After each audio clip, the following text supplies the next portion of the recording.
Hey everybody, this is Muffin with the Daily Biker Podcast. Just here to let y'all know the opinions and ideas expressed in this show are those of the hosts and their guests, not to be confused with their partners and sponsors. Now, let's get it on. Hey guys, this is Sean from the Bikes and Beards YouTube channel, and you guys are listening to the Daily Biker Podcast. You're gonna love it. Breeze. Oh, feels so good to sit down though now. Yep. Chopping wood does that to you. Yes. It's easy when you're doing it. As soon as you stop, you feel it. Well, yeah. Did you hit your hand? No, one of those branches that had splintered off, I brushed my hand against it. So, anyways. Hey everybody, welcome back to the Daily Biker Podcast. My name is Marcus, and I am your clueless leader. And today, we are in the White Lightning Harley-Davidson mobile studio in the current studio space, but working on getting a more permanent studio space currently. Dedicated. Yes, we have the space now. It's just getting everything finished set up. But, that being said, we're not around the bonfire. We had a good time last night celebrating Lena's birthday, and we about ran out of firewood. So we had to go find some wood and split said wood. And I'm about exhausted now. Does happen. I mean, we filled up the back of your pickup truck there. Yeah, but that's a tiny truck. It is a tiny truck. But those were big logs. Those were huge logs. Anyways, so what we are going to discuss today, Daniel has no idea what we're going to discuss. I have no idea. Daniel's the one that doesn't know this time. So, ICMA. We'll start with ICMA. Yeah. Daniel, would you like to tell everybody what ICMA stands for? Oof. I just know it as EICMA. I can't even tell you what it stands for. So, I feel like an idiot now. I don't know the exact acronym, but EICMA is essentially the International Motorcycle Show. Yeah. And there has been some crazy cool announcements and drops and all kinds of stuff that have been happening the past 2 days. Or not past 2 days, sorry, past 2 weeks. But the two big things that I want to touch on from those are two things that I think are really cool. And it just shows how we've talked about this market, we'll call it, advancing and growing. That is the ADV market. Mm-hmm. That is the introduction of the Honda Trends Alp 750. Yep. And the Suzuki V-Strom 800DE. Okay. I'm going to have to look that one up. I haven't. Look it up. So, it's, that mid-size ADV market. Pretty much Triumph, BMW, and Yamaha were really the only ones that had that mid-size market. So you pulled up the V-Strom. Yeah, I could get behind that. 800 That's parallel, really cool. Which we had talked about. They were going to a parallel. Yep. And we talked about it being 650. It's not 650. It's 800. Didn't Suzuki come out, or I thought they were coming out with another parallel twin 800 in a naked bike as well. So, I've heard rumors. I haven't seen anything, but I also haven't looked for it. But here's what I think would be really cool. Because Suzuki just redid the V-Strom 1000. Mm-hmm. I think it's now called the 1050 or something like that. Yeah. And they're doing a 1050, a regular V-Strom 1050, and then like a V-Strom 1050 DE is what they're calling it. And the DE it has the bigger wire spoked wheels, 21 inch, a little bit better travel suspension, designed for off-road use. Not saying you couldn't put some semi-knobbies on the regular V-Strom and go, but it's not designed like the DE. More of a purpose-built off-road correct bike. So with the V-Strom 800 DE, I haven't seen anything about a regular V-Strom 800, but I think it'd be a good thing. I'd imagine that they would. I mean, there's no point to not do that. Yeah, them. I think it would be a good thing. And with Honda, they don't really have to. Yeah, they're coming back out because the Transalp is not anything new. No, they're coming back out with the Transalp 750, but I think that they're not going to do a street version because your street version is essentially an NC 750X. Yeah, which they already have and they've had for a number of years. Correct. I like the idea, and I know this is something that me and you have talked about in the past, outside of recording, but having these bikes that are, the V-Strom is great, the KLR is great, but that's been down for a while. Those are street bikes that have been made for an off-road purpose, or, kind of put into the off-road styling, as opposed to a bike that's made for off-road that you can ride on the street. Yeah, the older V-Stroms, well, even when I say older, not the newest generation, even the generation before, they had an off-road styling, but they weren't really an off-road. Yeah. It was a street motorcycle that had off-road styling. Which was the same thing that the NCs was for the Honda, whether it's 7 or 750. Yeah, exactly. And it seems like that's how many of the companies had built. But then again, at the time, I'm gonna use the term ADV bike, but that's what everybody was building. Everybody was building an ADV bike that never went off-road. Yeah. You look at the big BMW GSs. I know people take them off-road, and I'm never going to say that they don't. But I'd guess a majority... There's probably a lot more GSs, what you're going to say. I will agree with. There's a lot more that are mall crawlers. Yes, and that's a market. But the BMW GS is the four-door Jeep Wrangler. Yeah, it can do anything. You can take it anywhere. You can do anything. You can go anywhere. It doesn't have to be an off-road machine. It can be a mall crawler. Still look pretty and still be full dress to go nowhere. Yeah. But it's still bred with the intentions of being an off-road machine. Correct. Because just like with the Jeep Wranglers, the new Jeep Wranglers, the BMW GS, you either have mall crawler or extreme off-roader. Yeah. Like there's not really any in between because you meet guys with the GSs and it's like, oh yeah, I'll do fire trails and stuff like that. Which, nothing wrong with that. Right. But that's more of a little bit rougher gravel road. Okay. But then you have the guys that a fire trail to them is the same as riding on the highway. Yeah. That they'll still take their GS 1100 or 1200 down some single track. And it's like, have you lost your mind? But like, I've seen it. Yeah.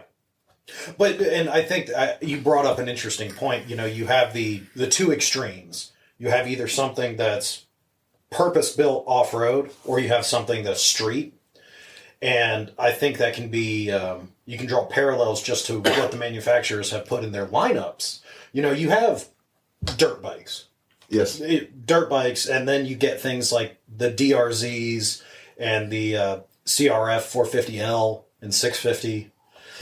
And those are more dirt oriented, but I think what this new V-Strom 800 DE, the Transalp, is kind of bridging that gap between these big off-roaders. Well, what it was for a long time, which I've said on this podcast, Lewis, who now has a DRZ 400, understands what I've been saying, and that is those motorcycles fall into one of two categories. And I don't like using the term saying, oh, this is an ADV or that's a dual sport, because you know what? A KLR 650 and it's all about how you use and a CRF 450L, those are not in the same class. They're like KLR gets a little bit closer to kind of bridging that gap.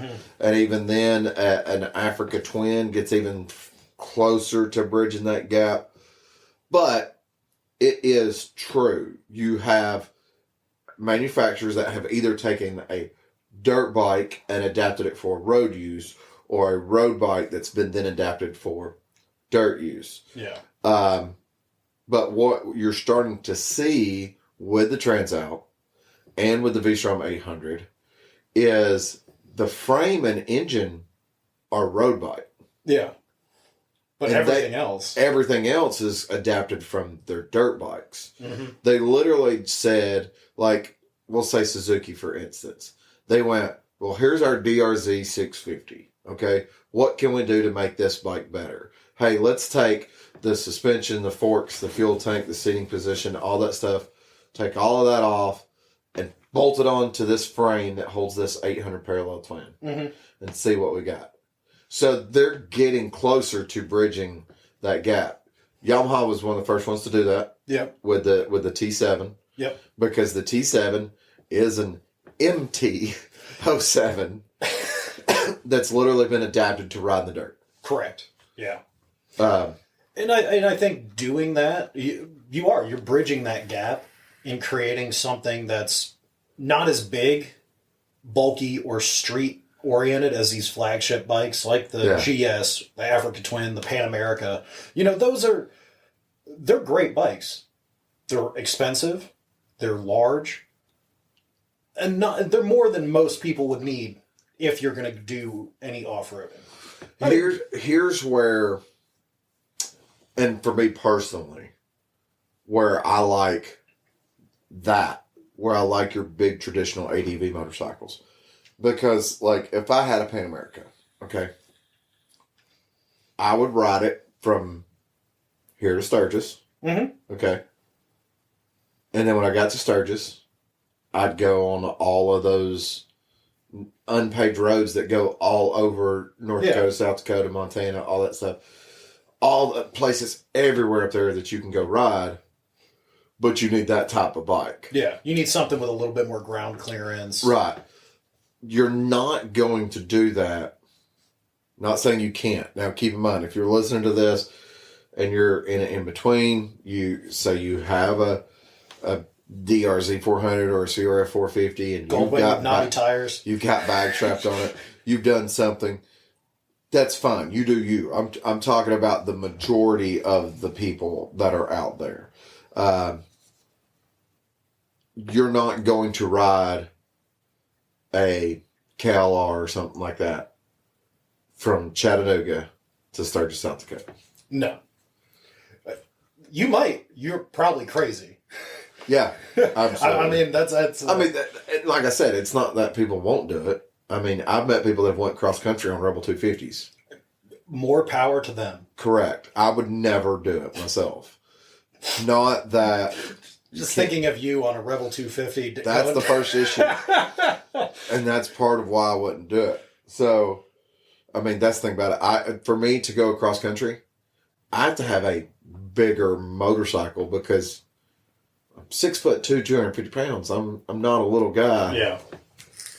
So, and that's not saying that you can't do it on a smaller bike, but it's a little bit more comfortable, a little bit more.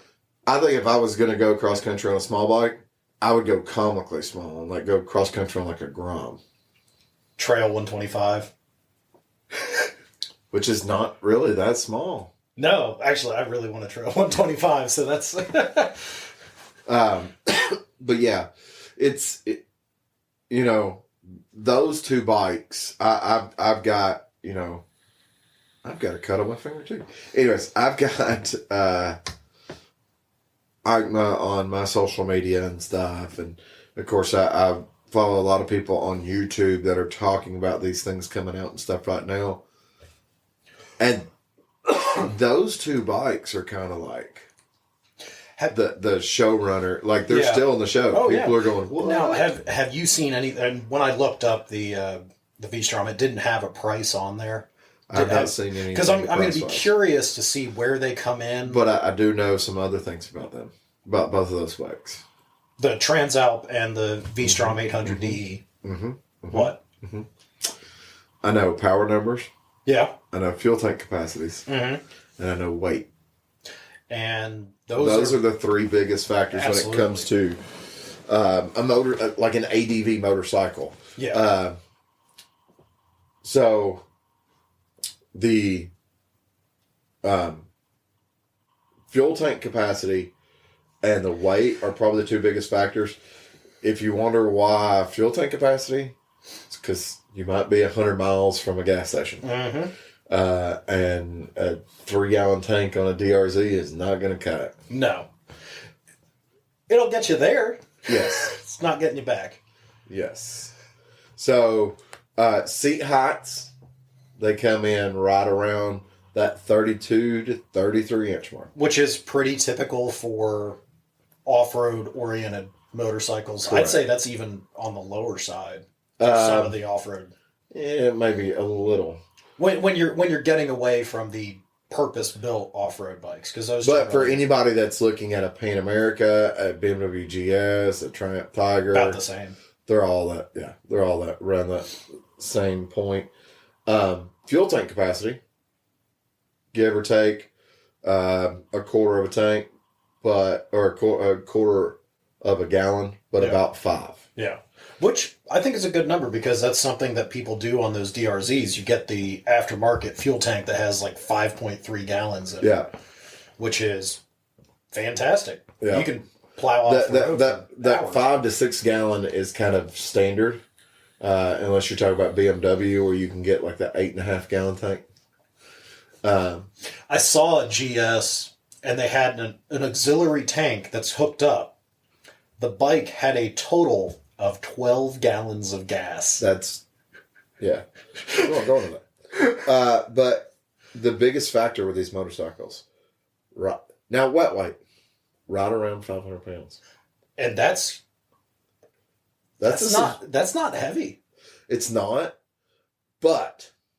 It's still big, but. But we're talking about a 750 and an 800. Yeah, that can easily handle that weight.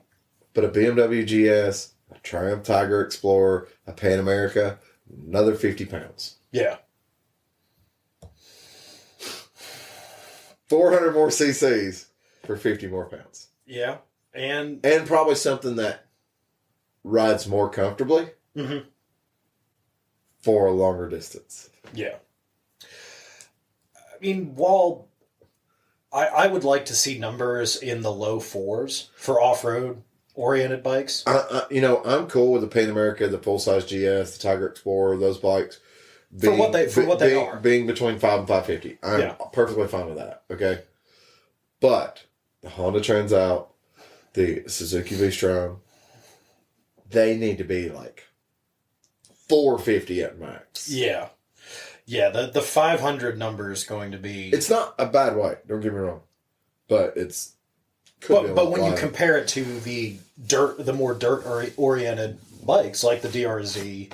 Which is probably 100 pounds lighter. Exactly. If not 2. Yeah, I mean, you're talking in the upper 3s, maybe low 400s. Which, I mean, even at max, that's kind of where you want to be, especially off-road. And depending on your size, I mean, like Teresa's little Yamaha 250 probably weighs 250 pounds. Yeah.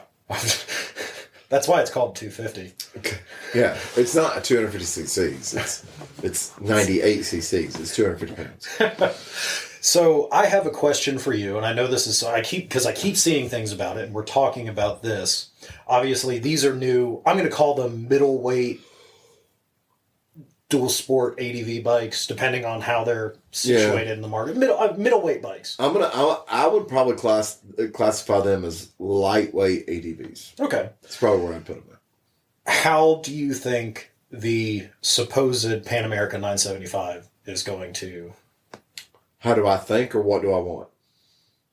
Let's start with what you want, and then do you think it's going to be competitive against the Big Four's offerings? So, what would I like to see out of that? I would like to see, even though it's going to be 975 cc's, which is almost 200 cc's larger than not the closest thing, but then the Suzuki and almost 250 cc's larger than the Honda.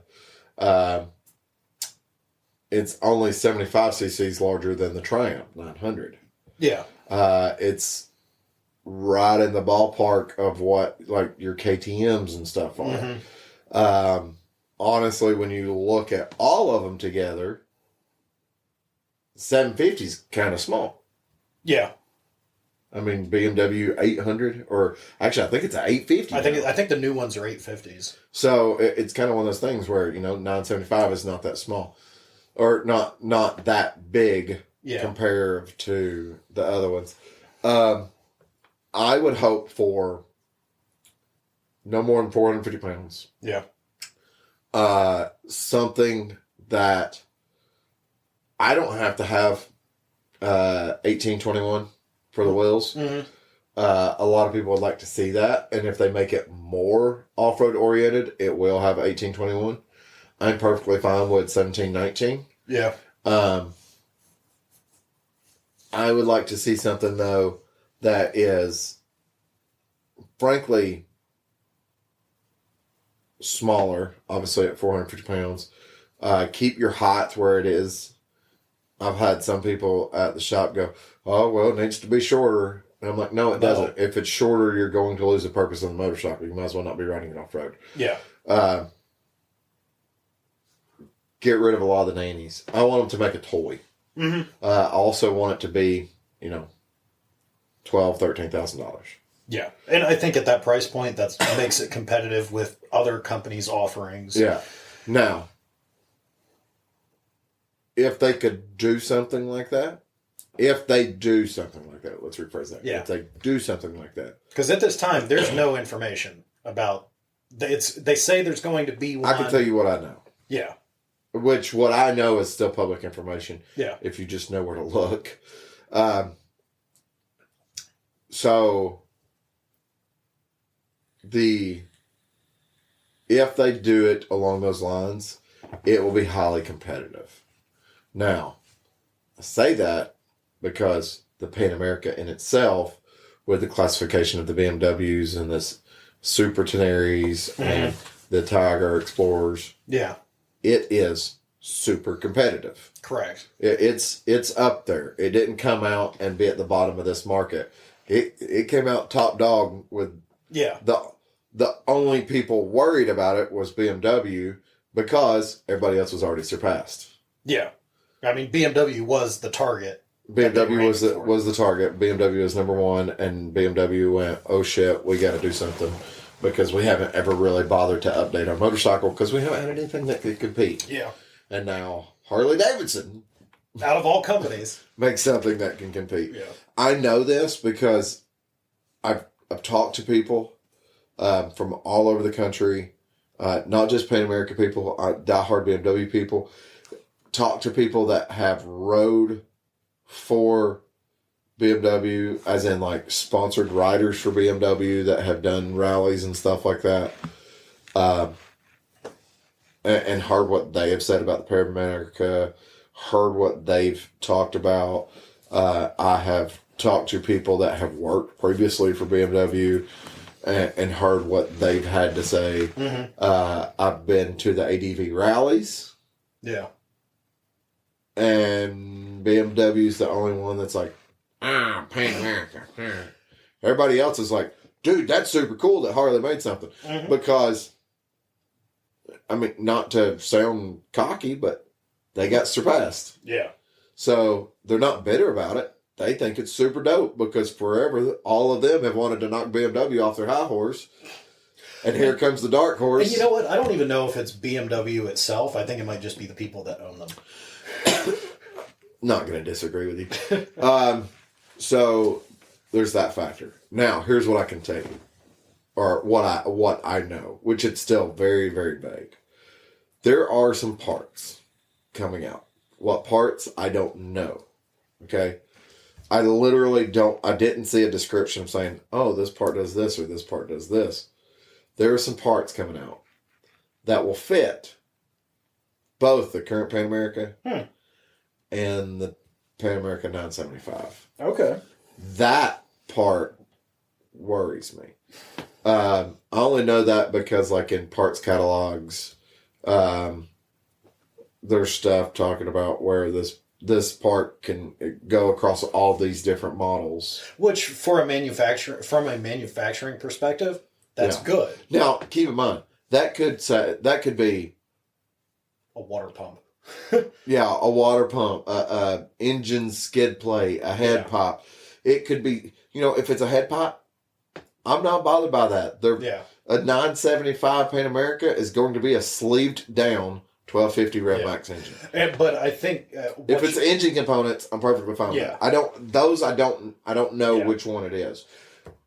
I just know that there's crossover parts. Yeah. But I think I guess if I'm interpreting this correctly, you're worried that they basically make the current Pan America with a 975. And that would they'd shoot themselves in the foot with it. Yeah, even if they price it at $15,000. Why would you do it? No, and that's the thing. And like me and someone else were talking about this the other day, and he was saying there's some people that would like to have a lower power 975 or a lower power Pan America because they think the Pan America is too overpowered. Okay, that's fine. Those people aren't the people that. Yeah. Not saying they don't matter. They don't matter. But those are the people that are just riding the fire roads. Mm-hmm. Okay. And they'd be perfectly fine on KLR 650. Our dealership, White Lightning, had a demo model. Yep. We took a former professional rider. Okay. And when I say former professional rider, he's technically still a professional rider. But used to be with BMW. Mm-hmm. BMW used to fly him around the world to go to these rallies, like the Dakar Rally and Baja and all this other stuff, and ride BMW GSs. Yeah.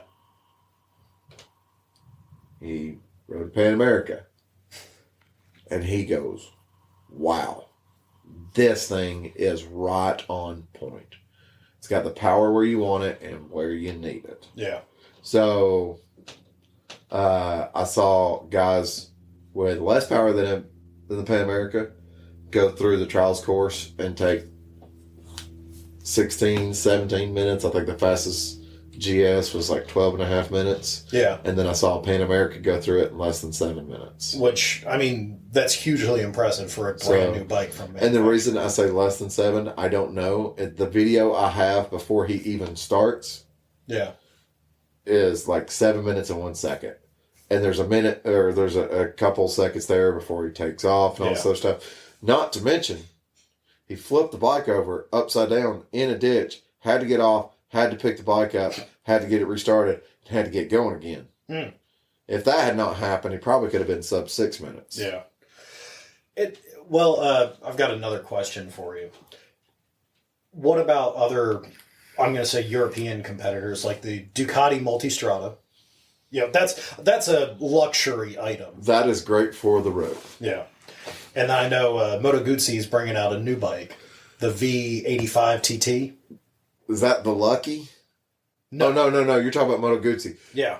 Envy Augusta? They brought out one too. The Lucky or something like that. I think it's a middleweight though. I think it's like 800 or 900 cc's. An 800. Is it? Are you looking it up right now? Yeah. It's a good looking bike. Mm-hmm. I'm pulling up a picture of that Moto Guzzi. But see, there's that style. People have been making that style. You know what that looks like? Old Dakar rally bike. Old Dakar BMW. Yes. I think that's a fantastic looking bike. Dude, how dope would that be if all of a sudden I showed like an 85 GS 1000? I'd be down with it. Big old 9-gallon metal tank. But I mean, like those are bikes that are in this market, not necessarily competitive in the same way. But I know the Moto Guzzi is going to be more competitive than the Ducati. And the MV and Ducati are kind of this niche. No, I think that MV is going to step on the market and shock a lot of people. But I think people are going to be afraid of the name. I think that's good. They're good. Well, you drop your Suzuki in the dirt, it's one thing. You drop your MV. Yes, but there's a lot of guys in I'm gonna say my age group. Yeah. Okay. 60 to 70. Yes. So there's a lot of guys in their early to mid 40s that rode sport bikes in the early 2000s. Yeah. That knew somebody, or there was somebody in their area that had an Invictus sport bike. Mm-hmm. And they knew that it was like like everybody's always like, oh, Ducati and Aprilia.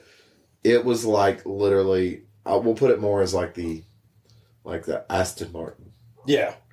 Of sport bikes, not necessarily Ferrari, Lamborghini. It was like, dude, it's not only stupid fast. It's a luxury item. Very luxurious. Yeah. I mean, Invictus was doing, the carbon components and full titanium exhaust and all that other stuff. They knew. Well, those guys now are currently buying stuff like ADV motorcycles. Yeah. They have the money now, because the reason I say it like that is the same guys that are in their mid 40s now, they're going out and buying a 1999 NSX or 95 R33 Skyline or something like that, is the guy that would buy when they were 22, drove a Honda Civic and drooled over those cars. Yep. They're an adult now. They've got the money. Yep. If they had kids when they're in their 20s, their kids are mid-teens to late teens. So they're getting at that point in life where they're kind of starting to think about themselves and enjoying life again. Makes sense. And that's what they're doing. They're going to spend the money on it. So I think a lot of that market that is buying those bikes right now is not going to be afraid of that name. No. But I think the younger people that are not familiar with people it. aren't buying motorcycles. That is true. Younger people don't buy motorcycles. They buy Pokemon cards and Pogs. Pogs. Yeah. That was a Pog. Pog. Y'all heard it here first. Daniel doesn't know what a Pog is. I won't. If you want to laugh at Daniel for not knowing what Pogs are, send us a message. You can send it to us on Facebook at The Daily Biker. You can send it to us on Instagram at The Daily Biker, or you can email us at thedailybikerpodcast@gmail.com. But I need you to send a message to Daniel letting him know what Pogs are. Let's put it this way. If everybody listening knows what pop sockets are, my wife has so many pop sockets that I make fun of it, calling it her Pog collection. Anyways, we're going to do something we haven't done in the past couple weeks. We're going to play a game. It is time for Shop Ride Sale. Daniel's still wondering what the heck a Pog is. I'm still I'm afraid to look it up because I don't know.